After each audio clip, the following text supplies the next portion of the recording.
اور اب آ جائیے کہ احتیاط واجب سے کیا مراد ہے۔ دیکھیے، احتیاط واجب سے مراد یہ ہے کہ مجتہد یہ کہہ رہا ہے کہ میں اس مسئلے میں کنفرم نہیں ہوں، اب یا تو تم میری ہی بات پر عمل کر لو، یا پھر جس میرے بعد علم میں جس عالم کا بھی علم زیادہ ہو، یعنی مجتہد عالم کی تو آپ تقلید میں ہیں، ان کے بعد جو دنیا میں سب سے بڑا عالم ہو اس کی بات کو بھی مان سکتے ہیں۔ یعنی مجتہد اس مسئلے میں 100% کنفرم نہیں، وہ یقین تک نہیں پہنچ سکا ہے کہ اس پر فتویٰ دے سکے، کوئی کسر رہ گئی، تو اس وقت وہ احتیاط واجب کی اصطلاح کو استعمال کرتا ہے۔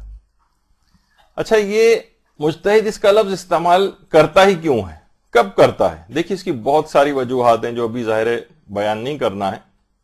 مثلا کبھی یہ ہوتا ہے کہ دو بالکل برابر کی قوت کی روایات آپس میں ٹکرا جاتی ہیں،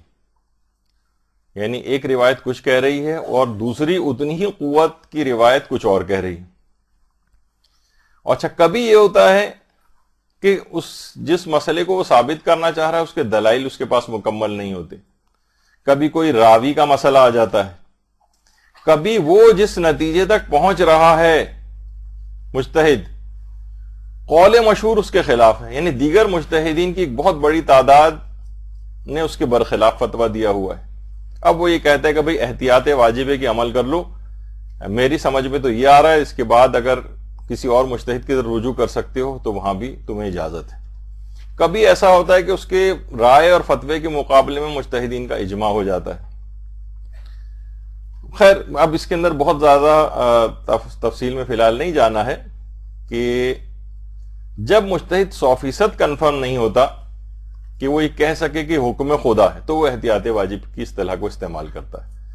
یعنی وہ کہتا ہے کہ میں فتویٰ نہیں دے رہا ہوں، اب یا تو اس پر عمل کر لو یا میرے بعد دوسرے بڑے مجتہد کی بات بھی مان سکتے ہو جو کسی یقینی نتیجے تک پہنچ چکا ہو۔ اچھا، ایک چیز اور بھی آپ دیکھیں گی کہ کبھی مجتہد اپنے رسالہ عملیہ میں یا توضیح المسائل میں ایک لفظ استعمال کرتا ہے احتیاط واجب یہ ہے، کبھی استعمال کرتا ہے احتیاط لازم یہ ہے۔ دیکھیے، مقام عمل میں تو اس میں کوئی فرق نہیں، دونوں ایک ہی چیز ہے۔ البتہ جیسے آپ اکثر دیکھیں گی